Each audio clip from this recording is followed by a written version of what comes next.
This training will demonstrate the non-major state action checklist. To access the checklist, on the left side menu, go under Project Input Setup and select Non-Major State Action Checklist. Input the item number or FM number of the project that you're going to create the checklist for.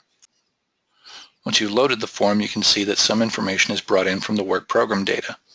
The project name, project limits is left blank for us to complete, the county name, and in the case of projects that span more than one county, the district name is provided instead, and the FM number, it's green and underlined, which means it's a link back to our project information page. If there are related FM numbers, we can input them here. We'll need to provide a project description and complete the evaluation section.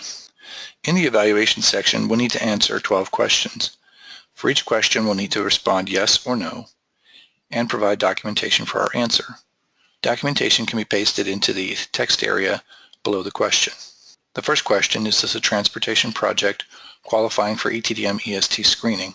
I'll say no and provide my response. Notice once I've typed or pasted my supporting information into the text area, a green check mark appears under the documentation provided column.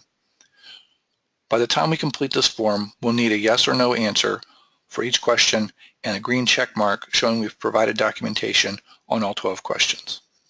In order to qualify as a non-major state action, the answer to all 12 questions must be no. If we choose yes, the radio button on the left, we see a message telling us, by checking this box, the project does not meet the criteria of a non-major state action. Evaluate whether a state environmental impact report will be necessary. If that's the case, we'll need to move on from this form and input our project on one of the other options here under the Project Input Setup section. We have the option of uploading a document for supporting documentation as well. If, for example, on question 12, without any supporting information, click the Upload Document button. Choose our file from our local computer. The document description is based on the file name, but we can edit that here, and we can edit the document date as well. We can select the document type. In this case, we want to choose supporting documentation. When we make that selection, we're presented with the list of questions from the form. We can select all of the questions for which the supporting information is included in the document. And click Save. Question 12 was one of the questions we said was supported by the attached document. Notice that even though there's no text in the text area, the green check mark appears in the documentation provided column.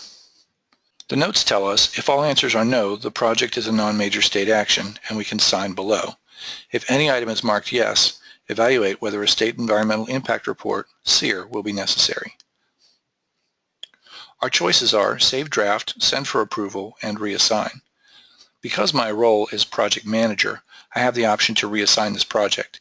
If I were a data entry user, my choices would be Save Draft and Send for Approval.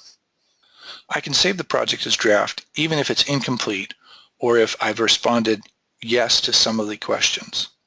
If I've answered yes to any of the questions, I'm not able to send for approval. Similarly, if I have a question that doesn't have supporting documentation for the response, when I try to send for approval, I get an error message telling me what I need to complete. Once all my questions are answered no and have supporting documentation, I can send the NMSA checklist for approval.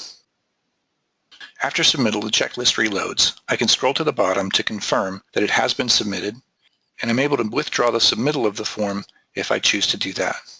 Simply provide the comments supporting the withdrawal and click the withdrawal button. The withdrawal button will reopen the submitted checklist, and the approval request will be canceled until the checklist is resubmitted. I can view the project information by scrolling to the top of the page and clicking on the FM number link. This opens the project page, which is described in a separate training video. Under Project Documents, we can see the non-major state action checklist is listed. There's a link on the left-hand side, which will take us to the PDF generated by the information we've input in the form.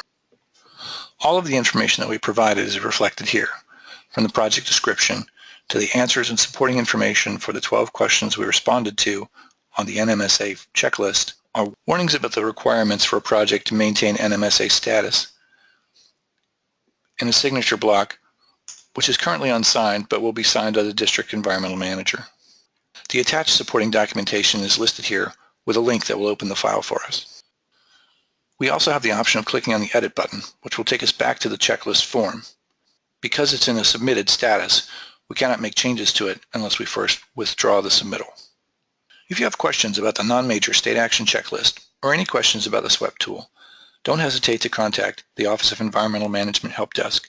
You can reach us through email at swept@fla-etat.org or call us at the OEM Help Desk at 850-414-5334.